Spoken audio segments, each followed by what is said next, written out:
Hello and welcome everyone to the Daily 8 on the News 8 Live Desk. Phil Penarski here with the top 8 stories of the day in and around West Michigan. Happy Friday, everyone. We made it to the end of another week. We'll get you a look at your forecast and your weekend planner in just a little bit, but we begin our show today with the big story from Lansing.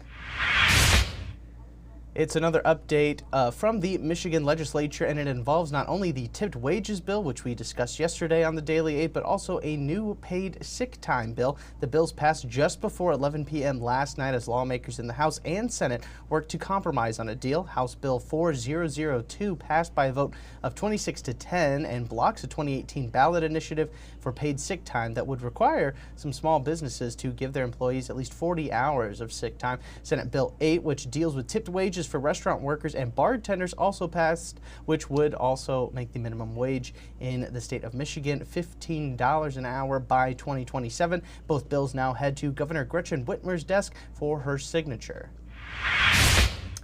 Police in Roosevelt Park are currently investigating the death of an 8-month-old child near Muskegon. Officers were called to a home on Drexel Road shortly before midnight Thursday on reports that the child was dead. An autopsy is being done at this time to determine a cause of death, but Police Chief Sean Bride said initial information suggests that co-sleeping may have played a role. Little other information has been released at this time as the investigation is still ongoing. We will be bringing you all of the latest information when we get it over on woodtv.com.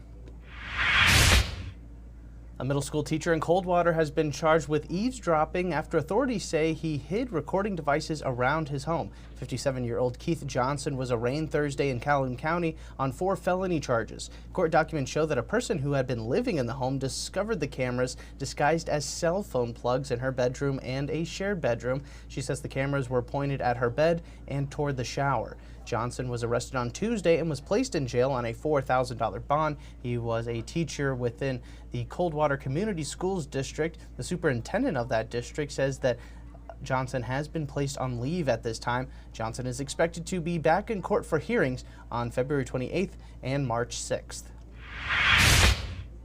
And we have another update to a story that we brought you earlier this week. News 8's Megan Bunchman actually sat down for an exclusive interview with the Rockford man currently accused of burning down a home in Pennsylvania. Police say that Harrison Jones drove from Rockford to Bensalem, Pennsylvania earlier this month to set fire to a romantic rival's home.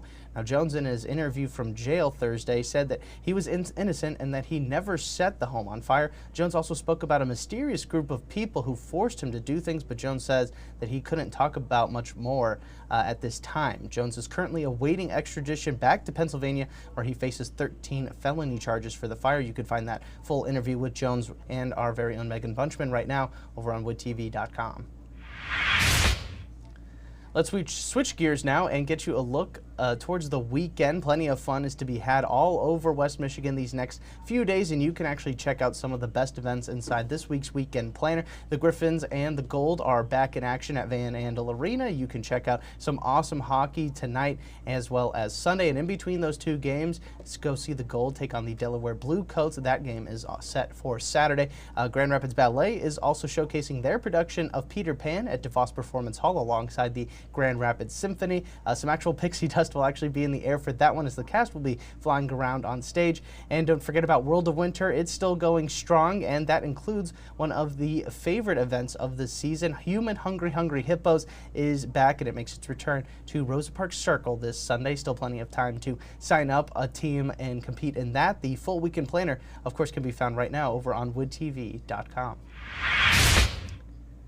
And are you sick of the snow? Because I know I am, and I'm sure everyone in Gaylord is feeling the same way. The National Weather Service says that the northern Michigan city is already approaching its all-time snowfall record, and we're not even through February yet. As of Thursday morning, Gaylord has reported just under 181 inches of snow this season. The all-time record is 185.6 inches, which happened in the winter between 2006 and 2007. Since the first measurable snowfall for the city came on November 20th, Gaylord residents have seen snow in 86 of the last 93 days, and even more snow is slated to come today and through the weekend for them. So prayers go out to all of them there. And speaking of forecasting, let's check in now with Storm Team 8 meteorologist Sarah Flynn to see what we're in store for here in West Michigan.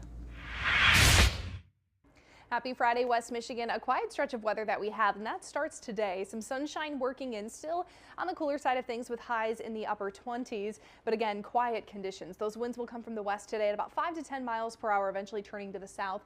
It'll pave the way for some sunshine to work in on Saturday as well. Once again, staying dry. Sunday looking mostly dry for us as well, but we'll start to see a chance for a system to clip us Sunday night into Monday. A bit of a wintry mix developing there. But look at these temperatures. We are warming up. We'll be in the 40s for both Tuesday and Wednesday, and that'll push us in the direction of rain rather than that snow. As far as your 8-day forecast behind that, we are expecting a little bit of a cool down into early March. We'll likely see those 30s make a return and a couple more snow chances building during that time frame.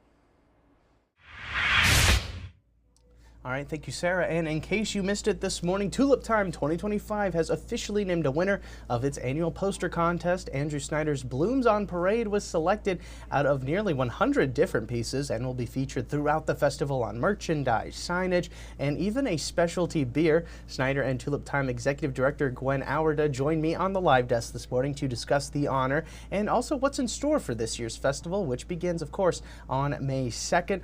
All of that and more can be found over on our website, woodtv.com. All right, that is going to do it for us today here on the News 8 live desk. We will, of course, be back again tomorrow with on Monday, not tomorrow. On Monday, we'll be back again with 8 more stories that you need to know, kind of recapping the weekend. Of course, I want to thank everybody so much for tuning in to this latest edition of the Daily 8. I'm Phil Penarski, hoping that you have a great rest of your day and an even better weekend.